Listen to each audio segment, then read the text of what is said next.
O pensamento é a alma do espírito. Pelo pensamento, o espírito vive e se expressa no contexto onde experiencia o de que, por ora, carece. A alma encarnada é, deste modo, uma fração diminuta do espírito em ação integrativa e dissociativa, por intermédio do dinamismo solidário e das permutas incessantes com os reinos ponderáveis, vagamente conhecidos, ou com os imponderáveis, que ordinariamente ainda são quase totalmente ignorados. São tantos que não há como mensurá-los didática e pormenorizadamente, por enquanto, por faltar aos interessados os olhos da solidariedade, do respeito mútuo e do conhecimento explicitado e contextualizado para vê-los em plenitude, e os ouvidos do amor sem condições e da fraternidade sem limites e preconceitos para senti-los.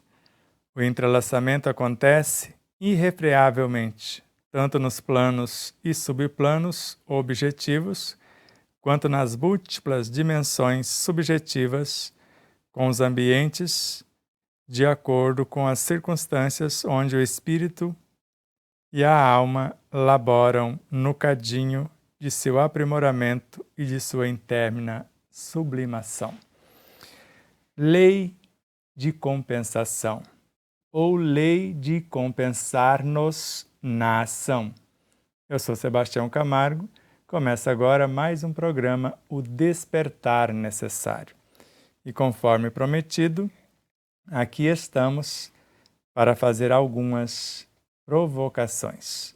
A nossa gratidão a vocês, internautas e telespectadores, a Aline Gonçalves, que nos conduz até vocês, hoje substituindo César Ayala, a quem agradecemos imensamente também, às emissoras parceiras, às empresas parceiras, a todos os colaboradores que de uma forma direta ou indireta contribuíram para que esse momento fosse possível, ao estúdio e tudo que nele existe, toda a tecnologia, os equipamentos, a internet, enfim, gratidão por tudo, em nome do Cristo, em nome de Deus.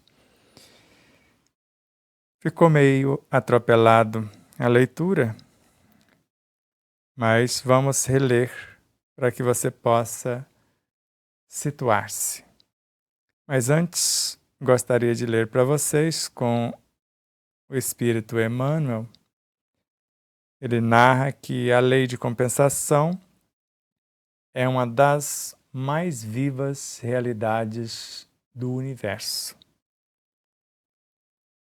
E deste modo, somente ela pode calcular o valor do espírito naquilo que ele faz por e com amor, sem esperar coisa alguma como pagamento, como recompensa ou como reconhecimento daquilo que ele se dispõe a realizar em favor de muitos.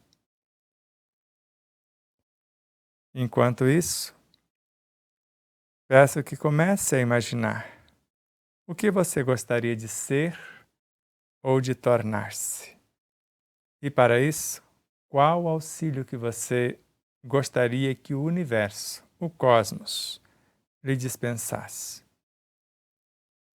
Assim, diante de qualquer realidade, seja física esta realidade, seja psíquica, emocional, moral ou espiritual, a primeira coisa que você precisa pensar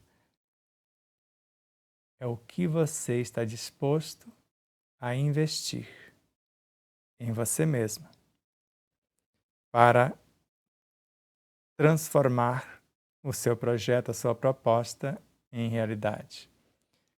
Porque se é a cada um conforme as suas obras, se é a cada um conforme as suas escolhas, conforme seus esforços bem direcionados, esta lei compensa-nos na ação. Sem ação, não há recompensa. De modo que é uma das realidades, como eu disse com Emmanuel, mais vivas do universo.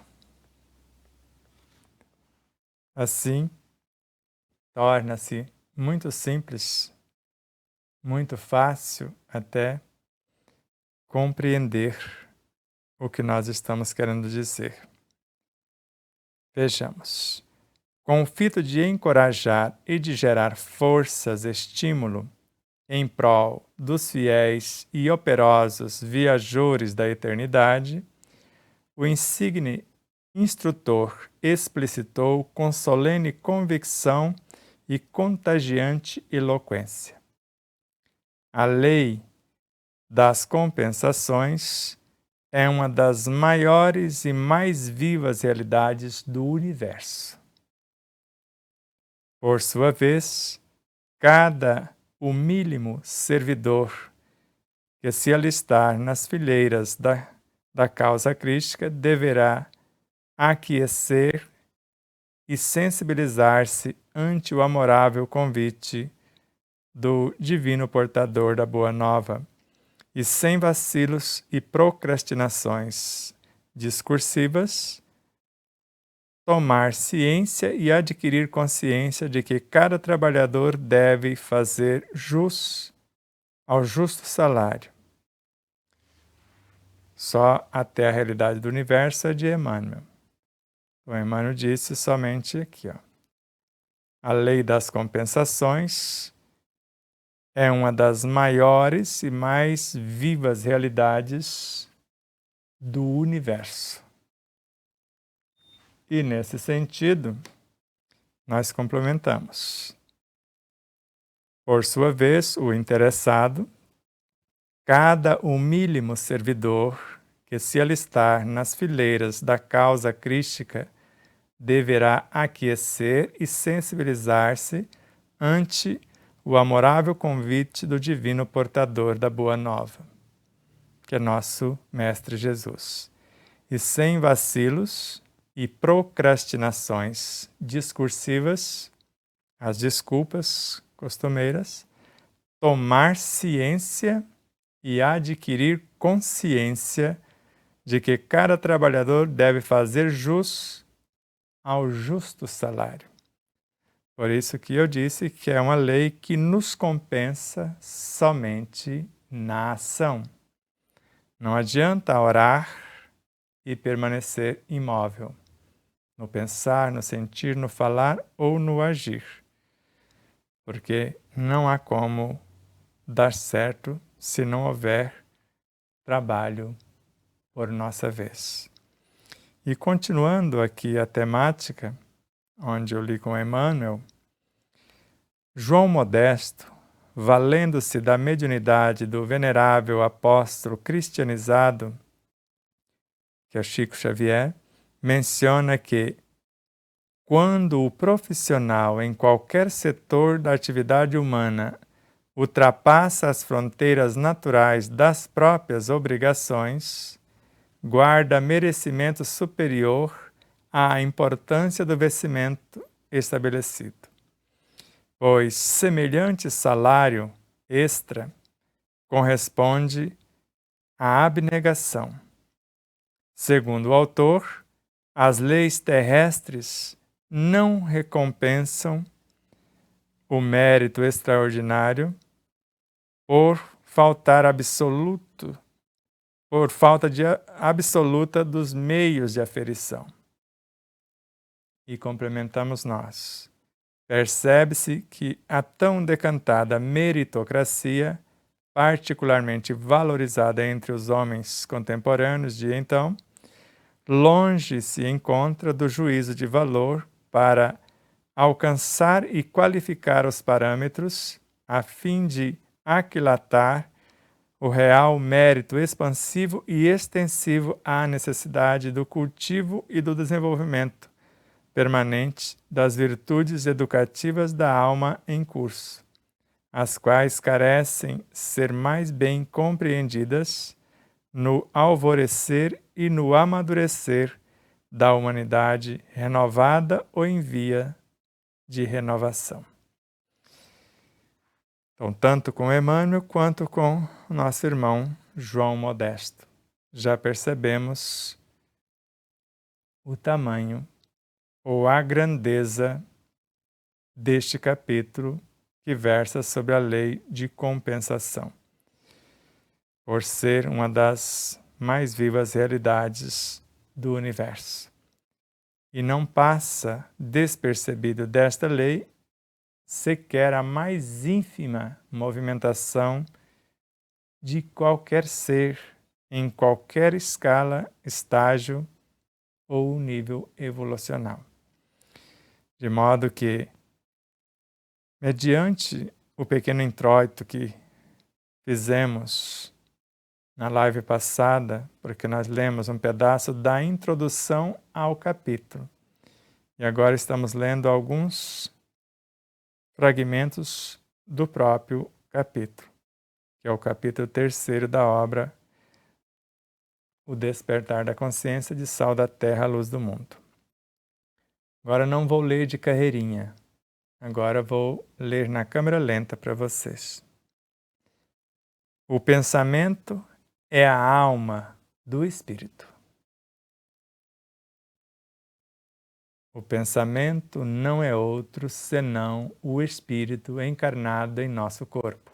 O Livro dos Médiuns está completando 160 anos. No item 76 está grafado, dependendo da tradução, onde você juntar 2 ou mais, você vai ter esta informação. E nós colocamos aqui que o pensamento é a alma do espírito, porque é ele que encarna uma fração do próprio espírito, e esse pensamento, como um ponto de autoconsciência pura, é que vai tornar-se a alma que está sendo edificada. Então, pelo pensamento, o espírito, com E minúsculo, com E maiúsculo, é claro, pelo pensamento, o espírito vive e se expressa, porque viver é do mental concreto para baixo. Aqui a vida tem um início, um tempo de experiência e depois a finalização. No espírito, do mental superior até o corpo causal, não é um ser vivente, segundo Paulo de Tarso, mas vivificante. Ali ele não perde mais a forma. Aqui é que há uma aglutinação de elementos, há uma experiência, e se não houver a perfeita sincronia, simetria, harmonia, entrelaçamento e coesão desses seres formando uma só consciência, ainda dispersa-se o corpo físico, quiçá até o corpo perispiritual, e pode não acontecer o que nós chamamos de individualização. Então, a alma encarnada é, deste modo, uma fração diminuta do espírito em ação integrativa desses elementos e dissociativa, dependendo da situação, porque ela está dissociando sem desligar-se da sua realidade imortal. Uma fração dissociou-se ou fracionou sem se dividir. Então ela integra elementos e ao mesmo tempo ela está dissociando-se da sua realidade para se fazer como ser em edificação. Isso acontece por intermédio do dinamismo solidário, onde o mais culto deseja auxiliar o menos culto, ou o menos culto se coloca à disposição também do mais culto. para servir e para evoluir com o seu instrutor. Então, por intermédio do dinamismo solidário e das permutas incessantes que vai acontecer entre mestre e discípulo, professor e aluno, das permutas incessantes com os reinos ponderáveis, os reinos visíveis, tangíveis, mineral, vegetal, animal, pré-humano, vagamente conhecidos, porque nós conhecemos muito pouco desses reinos, e com os imponderáveis, os reinos intraatômicos, subatômicos, infraatômicos, os sub-reinos e tudo mais, até remontar à origem do espírito, que é o espírito, a origem do espírito, com E maiúsculo, que é o espírito, com E minúsculo.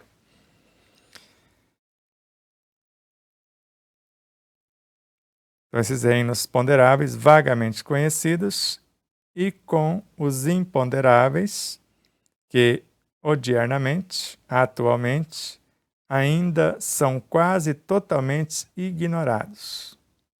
Esses reinos que eu citei, sub-reinos, infra-reinos e etc.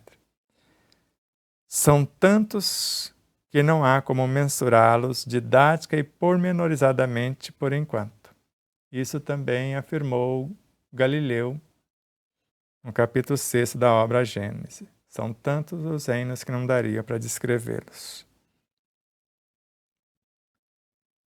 Por faltar aos interessados, a nós outros, os olhos da solidariedade, do respeito mútuo e do conhecimento explicitado e contextualizado, para vê-los em plenitude, mergulhar nesses infinitamente pequenos para vê-los em plenitude. E não só em plenitude, ter os ouvidos do amor sem condições, o amor que não exige condições, e da fraternidade sem limites e preconceitos para senti-los. Essa fraternidade é onde nós e eles somos um. Essa fraternidade não tem limite, porque o próprio Cristo se fez um de nós, sem sentir-se maior do que nós. Pelo contrário, disse que somos deuses e poderíamos fazer além do que ele fizera.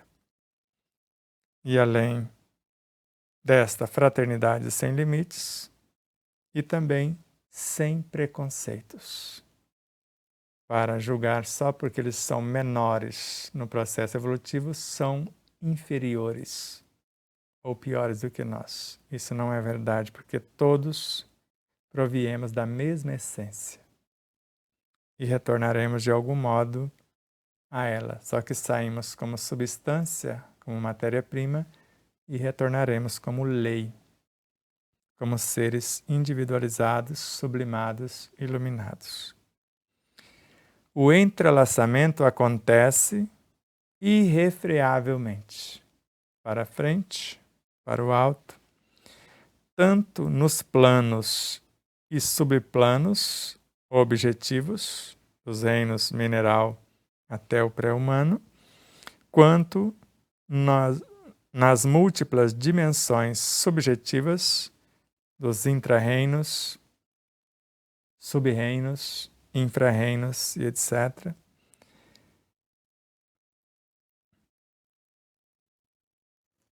Com os ambientes, além desses dois universos, e com os ambientes pertencentes a eles, de acordo com as circunstâncias onde o espírito com E maiúsculo e a alma com A minúsculo laboram na condição de seu aprimoramento e de sua interna sublimação. E eu falei alma com A minúsculo.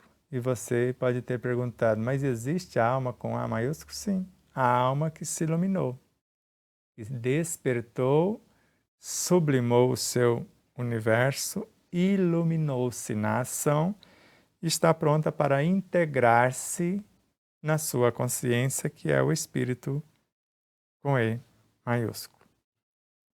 Está mais ou menos claro a ideia? Quer tomar um pouco d'água para alimentar o seu cérebro? Ajuda a pensar.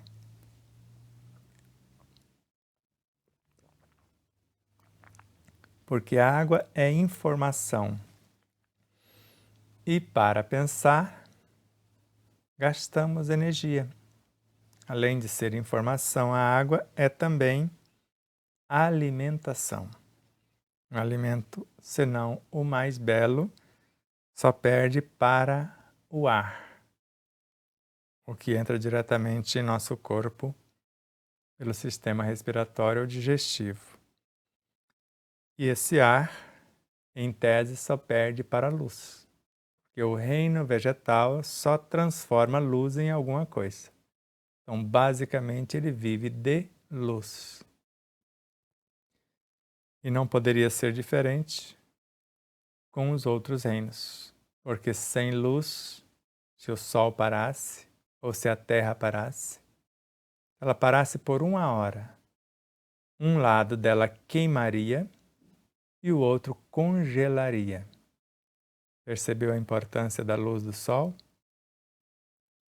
Ficar 1 hora sem a presença da brisa do ar, às vezes seria possível, com muita dificuldade, mas sobreviveríamos. Mas sem a presença da luz, dificilmente não pereceríamos. Muitas das vezes não pensam assim, porque a luz se transforma no ar. É o processo evolutivo, segundo o espírito Kaena. O ar se transforma na água e a água se transforma na terra. E a partir do reino mineral, transforma-se no vegetal e você já sabe a continuação dessa história. Então não existe pensamento sem alma, nem alma sem pensamento. Porque uma é extensão do outro. O pensamento se transforma na alma e a alma gesta novos pensamentos. Então não existe pensamento sem uma alma, porque é ela que pensa. E nem alma sem pensamento, porque ela vive do pensamento. O Espírito enviando para ela pensamentos sublimes para que ela se norteie, se oriente, e todo o produto que ela fabrica desde os infra-reinos culmina-se em pensamentos.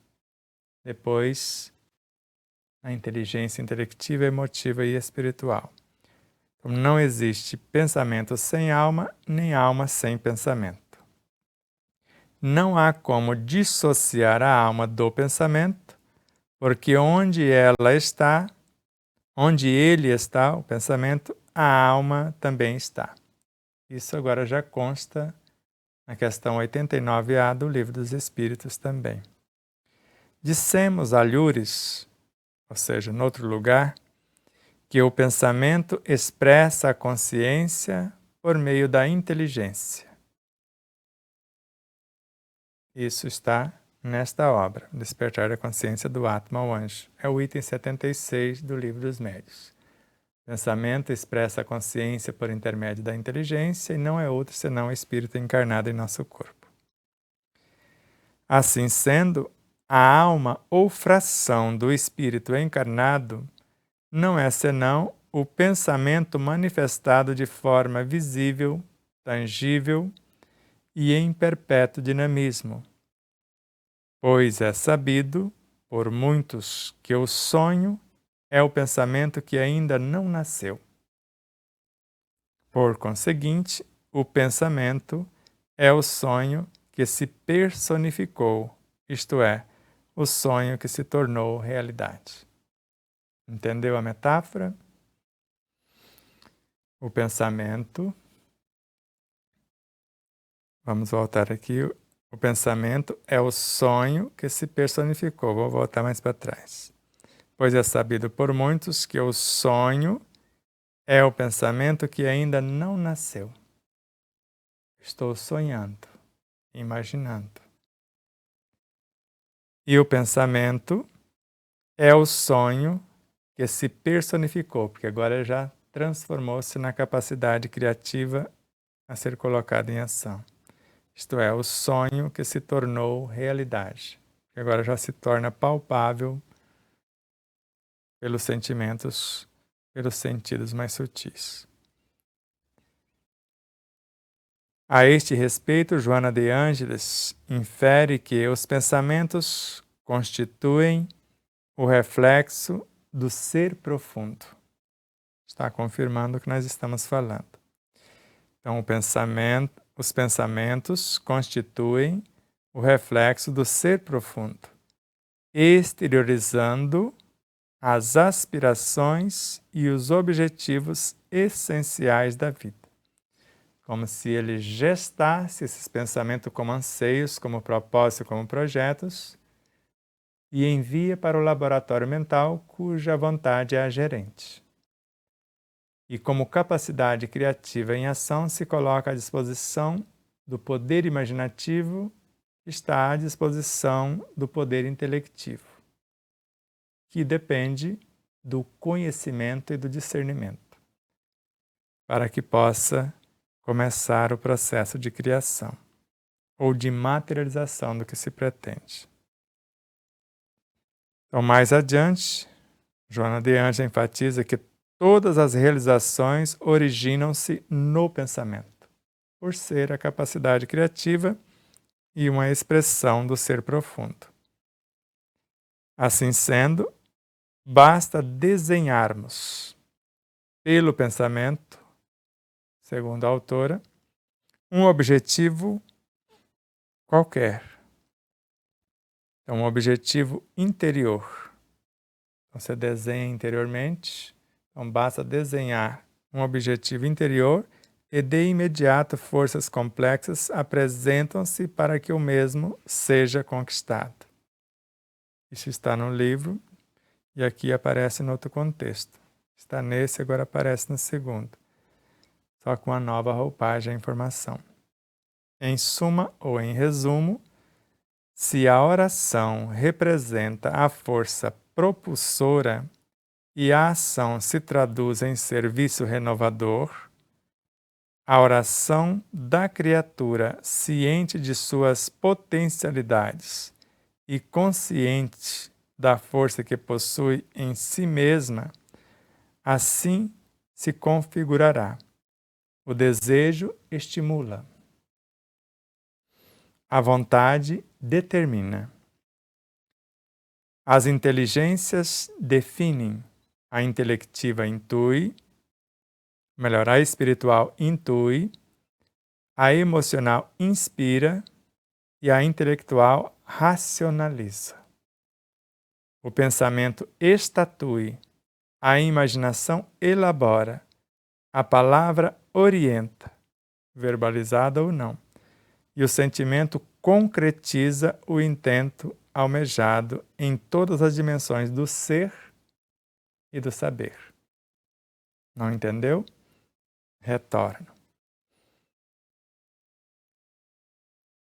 Vou pegar aqui.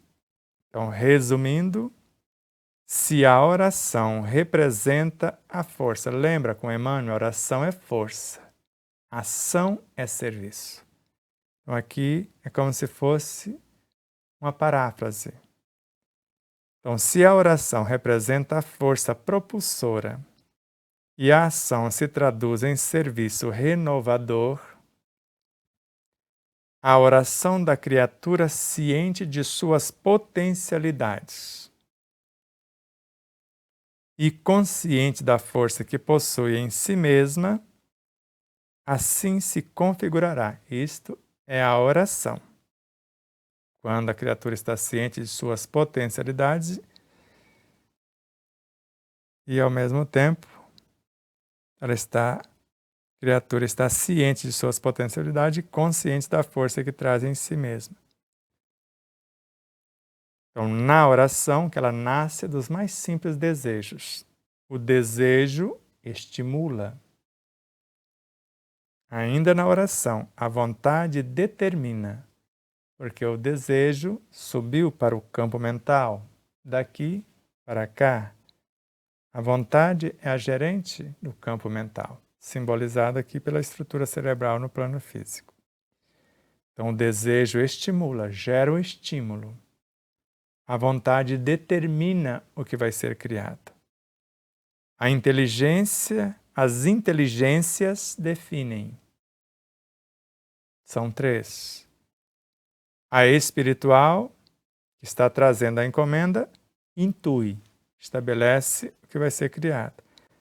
A emocional inspira. A intelectual racionaliza. O pensamento vai estatuir, porque é a capacidade criativa em ação.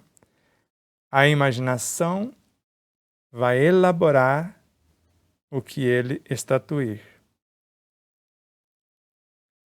A palavra mentalizada ou verbalizada orienta, porque ela vai colocar em movimento.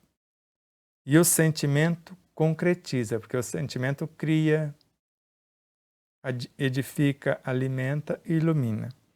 E o sentimento concretiza o intento almejado em todas as dimensões do ser, corpos de evolução, do mental abstrato para dentro. E do saber. O saber está aqui do mental concreto para baixo. Então aqui eu sei, na essência eu sou. Está mais claro a ideia? Eu vou avançar um pouco, porque a intenção, isso só para você entender um pouco do ser, do seu saber. E agora vamos um pouquinho para a lei de compensação, ou mais aproximando-se dela, para facilitar aqui a compreensão do próprio capítulo. Porque ele falou um pouco do ser, de sua estruturação, de todos os seus equipamentos, e agora o que acontece se ele colocar tudo isso em ação integrativa. Vou achar um ponto aqui para facilitar. Se tudo é cópia de tudo, Leon Denis nos esclarece. Estamos unidos a Deus na relação estreita que liga a causa ao efeito. E somos tão necessários à sua existência quanto ele é necessário à nossa. Poderíamos dizer entre o espírito e a alma a mesma coisa. Que a alma é tão necessária a ele para expressar os seus pensamentos, porque é ela que pensa, ele vai enviá-los, porque vem da essência, quanto ele a ela, porque sem ele ela não existiria. Está no primeiro livro até aqui, a citação. Mas agora veja a roupagem diferente do que está aqui. Então, tudo que foi repetido desse livro aqui aparece num outro cenário com novas informações.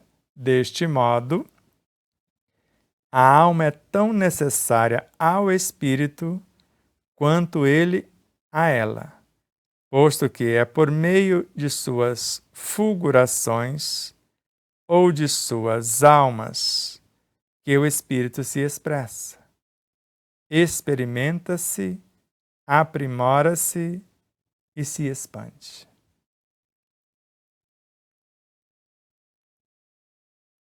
Do espírito dimana a essência que nutre a alma e a supre de novas referências.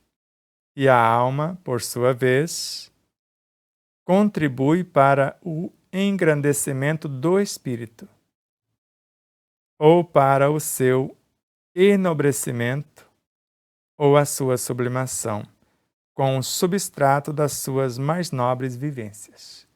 Ou seja, ela alimenta o próprio espírito com as suas virtudes. E ele, ao mesmo tempo, a nutre com as referências virtuosas. Nós chamamos de intuições. Está percebendo? Lei de compensação.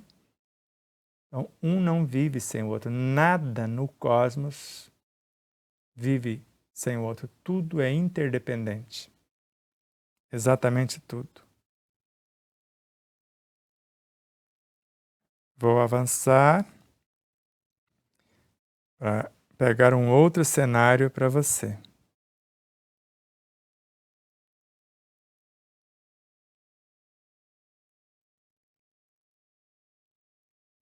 Pode ser aqui.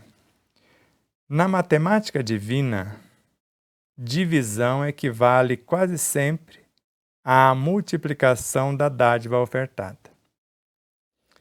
Então, o espírito divide-se ou fraciona-se sem se dividir. Várias almas. Mas o trabalho delas multiplica as suas possibilidades de expansão e iluminação consciencial. Então, na matemática divina, quando você divide o patrimônio com alguém, o mínimo que vai acontecer é que ele vai multiplicar, quando é feito com conhecimento de causa. Então, na matemática divina, divisão equivale quase sempre à multiplicação da dádiva ofertada. Principalmente quando você oferta instruindo o menor ou libertando-o da ignorância. Evidencia-se o exposto na doação de forças e estímulo. Evidencia-se o exposto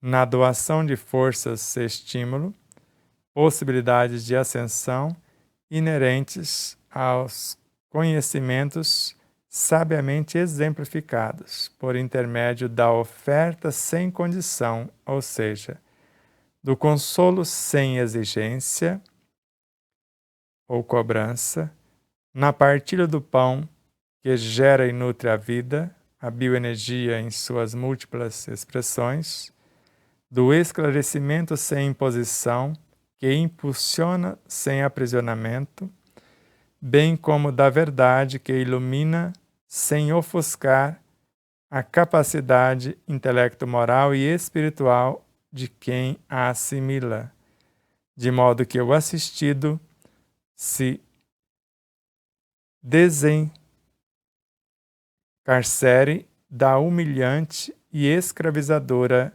dependência, transformando as benesses luminescentes em ações libertadoras de sua e de outras consciências que mourejam no contexto em que renasceu, posto que o desconhecimento ou a ausência do saber transcendente nos faz seres ociosos e parasitários e, via de regra, encontramos-nos padecendo de sede e fome, ignorando que nos encontramos à beira de um oásis.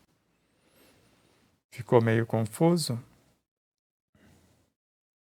Na matemática divina, vou ler tudo de novo. Divisão equivale quase sempre à multiplicação da dádiva ofertada. E aí tudo que foi lido depois foi para explicar essa frase. Então, evidencia-se no exposto nessa doação, então evidencia-se o exposto na doação, então, evidencia o exposto, o que eu acabei de falar, a matemática divina, quase sempre o que você pensa que é divisão é multiplicação. Então, evidencia-se o exposto que eu acabei de expor na doação de forças e estímulo. Então, o que eu vou doar, dividir, é forças e estímulo. Possibilidades de ascensão. tanto minha quanto do outro. Inerentes a quê? Inerentes aos conhecimentos sabiamente exemplificados por quem está ofertando. Por intermédio da oferta sem condição. Estou gerando os estímulos sem condição. Eu não quero pagamento, reconhecimento, gratidão, coisa alguma. Ou seja, eu estou levando o consolo sem exigência ou cobrança. Estou partilhando do pão que gera e nutre a vida, que é a bioenergia em suas múltiplas expressões, para revitalizar o outro. Ao mesmo tempo, estou partilhando esclarecimento sem imposição. Eu estou impulsionando sem aprisionar o outro, sem aprisionamentos. Bem como eu estou levando a verdade que ilumina sem ofuscar, na altura exata que o outro tem capacidade de gerir. Se for acima, eu vou mais complicar a vida do outro do que esclarecer. Então, bem como levar a verdade que ilumina sem ofuscar a capacidade intelecto-moral e espiritual de quem a assimila. De modo que o assistido se desencarcere-se da humilhante e escravizadora dependência. E a intenção é transformá-lo ou transformar essa dádiva em benesses luminescentes, essas diretrizes, em ações libertadoras de sua, do assistido que está aprisionado, e de outras consciências que mourejam. Mourejar é trabalhar, que trabalham com ele no contexto em que renasceu, sua família e todo o contexto. Posto que o desconhecimento dele em relação a seus próprios potenciais, o que o meio pode ofertar, ou a ausência do saber transcendente, que transcende o que é puramente material ou transitório, nos faz seres, se eu tenho a ausência desse saber transcendente, nos faz seres ociosos e parasitários. Ociosos por faltar essas diretrizes e parasitários por viver do sangue alheio ou do suor alheio. E, via de regra, encontramo-nos perecendo de sede e de fome, ignorando que nos encontramos à beira de um oásis. Ficou mais ou menos claro? Tudo isso é lei de compensação.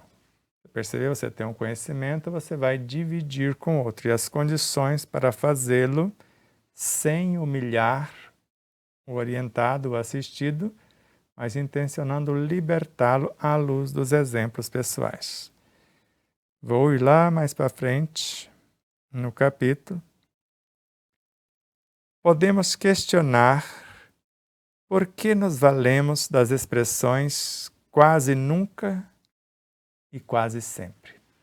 Você ouviu nessas leituras essas frases. E aqui a gente esclarece, mas por que esse moço está falando quase nunca, quase sempre? Então aqui, se você questionou, a gente esclarece.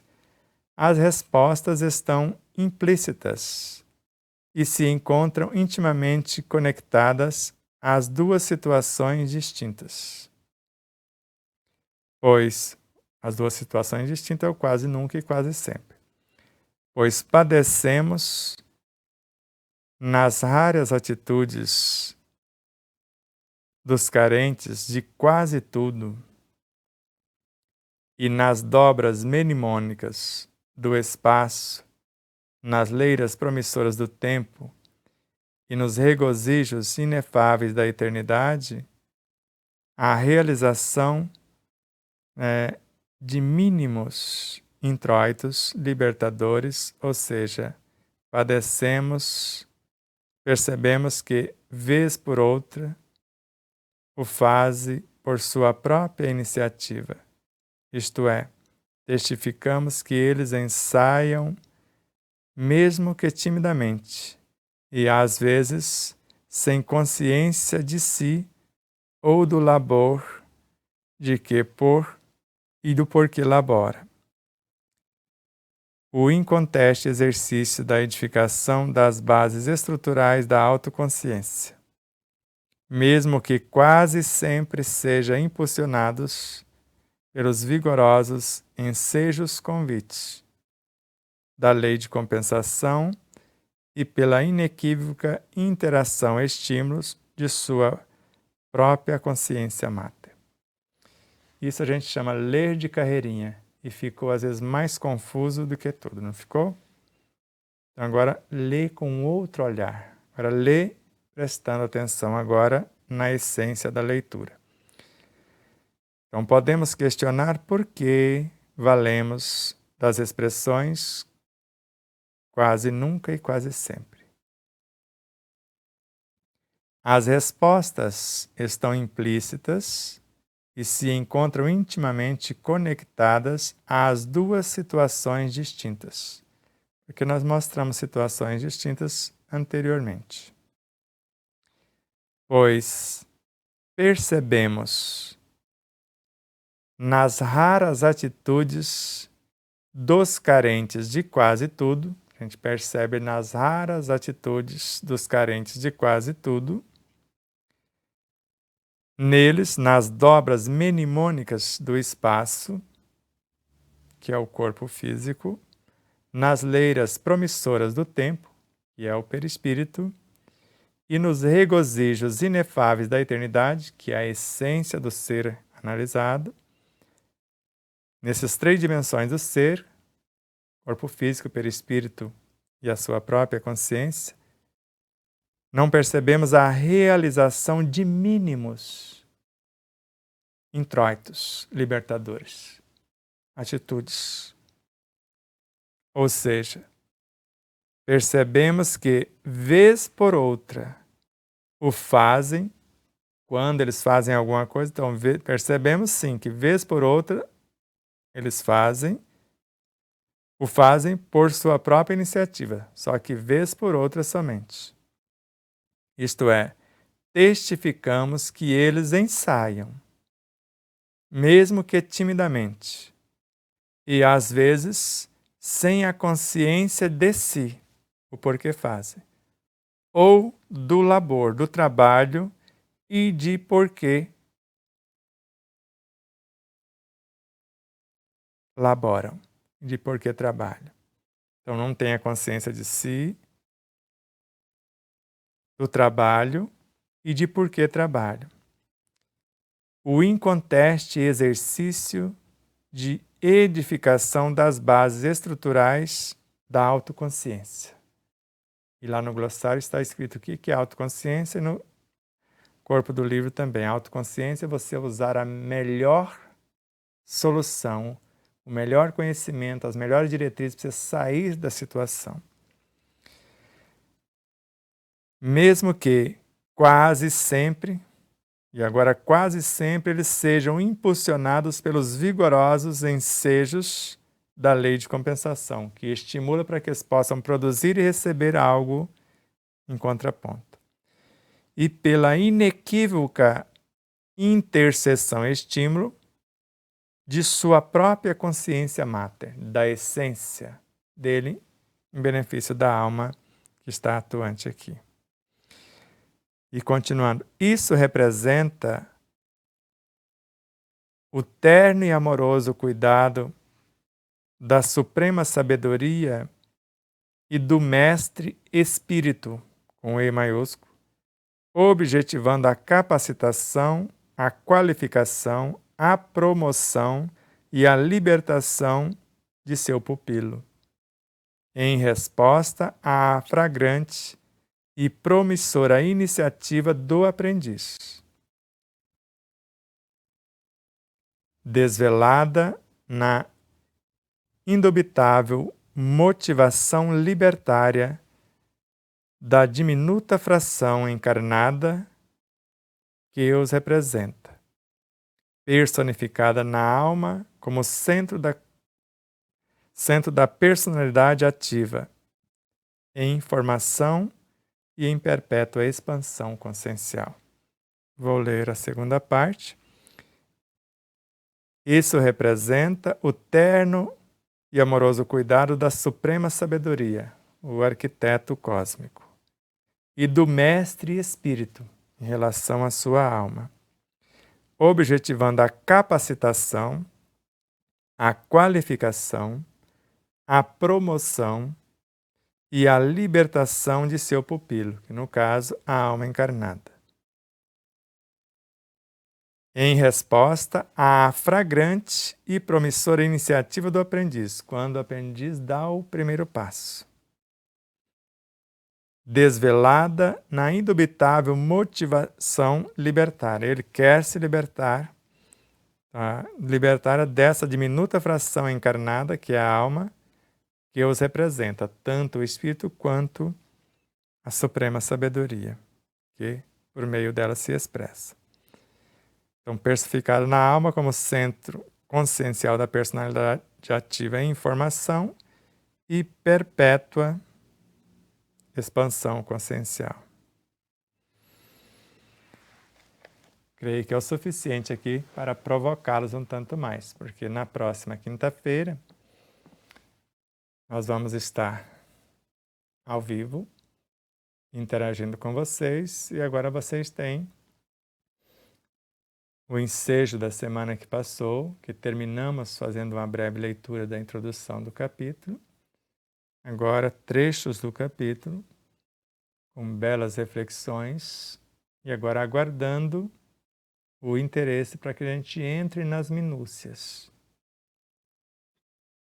para tirarmos maior proveito de alguns fragmentos desse capítulo.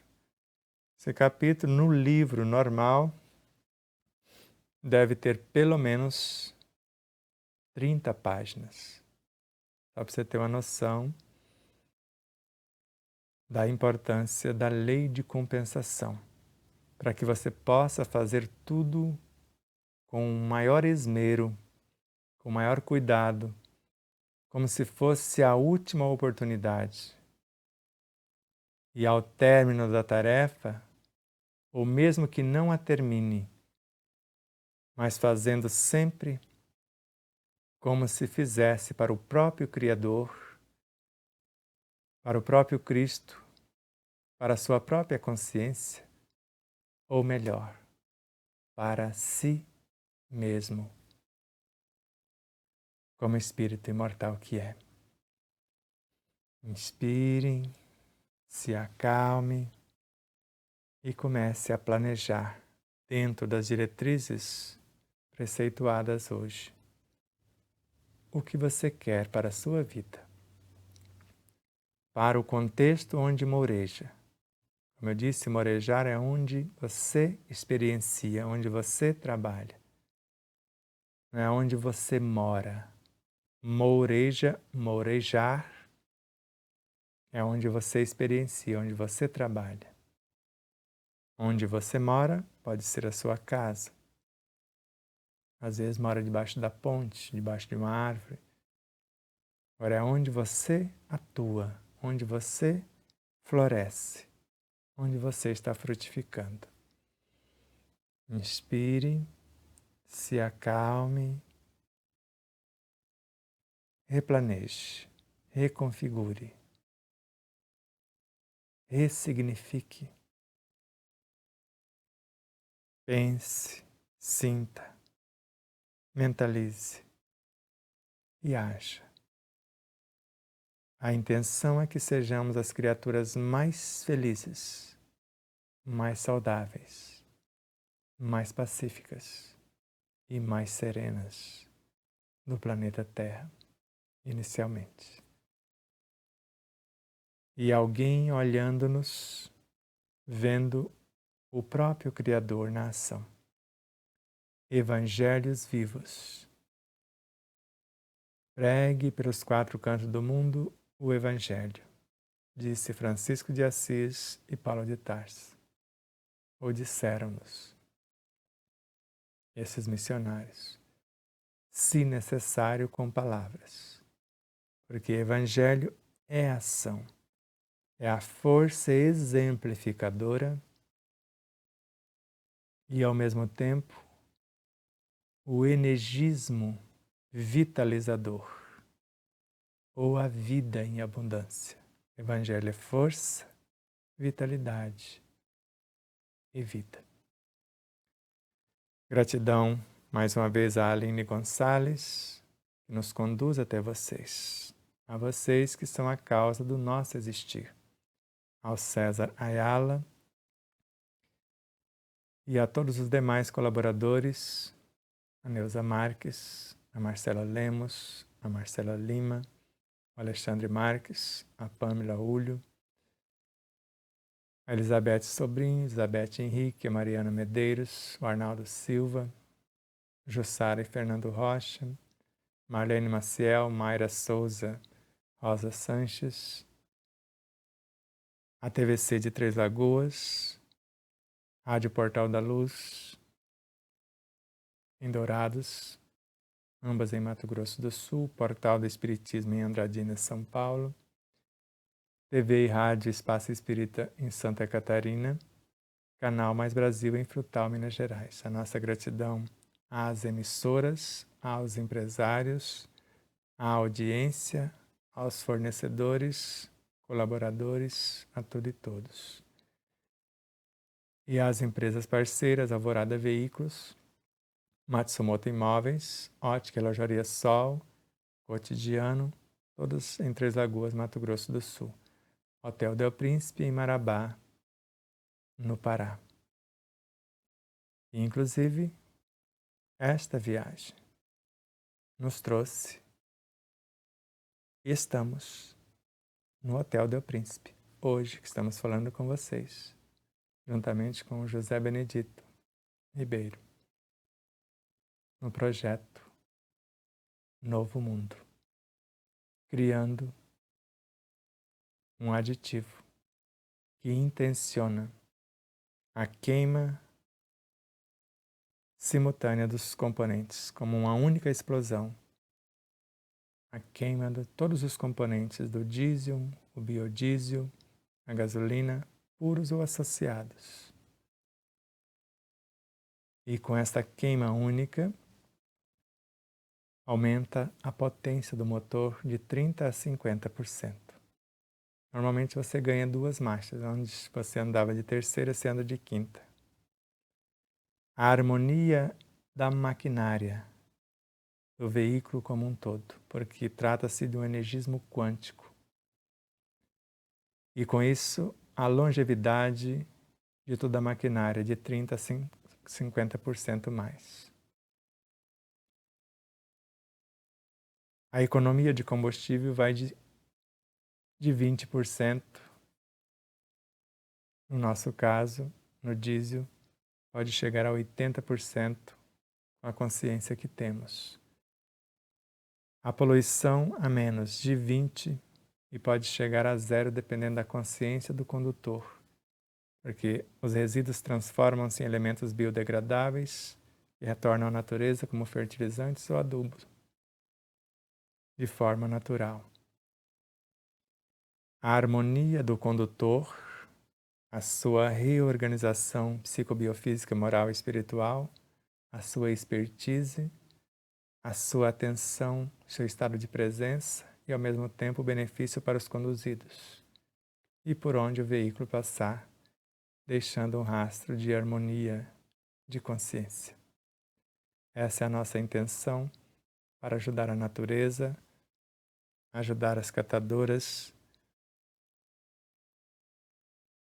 do coco babaçu, porque é feito do óleo da amêndoa, transterificado, sutilizado, para que seja o elemento transportador do energismo quântico que intenciona a equalização, a maior potência e, ao mesmo tempo, menor aquecimento do motor, porque ele vai andar mais com menos giros, maior economia de combustível, menor poluição, harmonia dos condutores e conduzidos, e assim sucessivamente. Deus abençoe esta mente brilhante, o projeto Novo Mundo e a nossa gratidão por fazer parte desse projeto e dar a nossa contribuição. Deus nos abençoe a todos e domingo estaremos de volta, se tudo ocorrer dentro da normalidade, estaremos juntos ao vivo, a cores. Abraços de luz e paz. Namastê.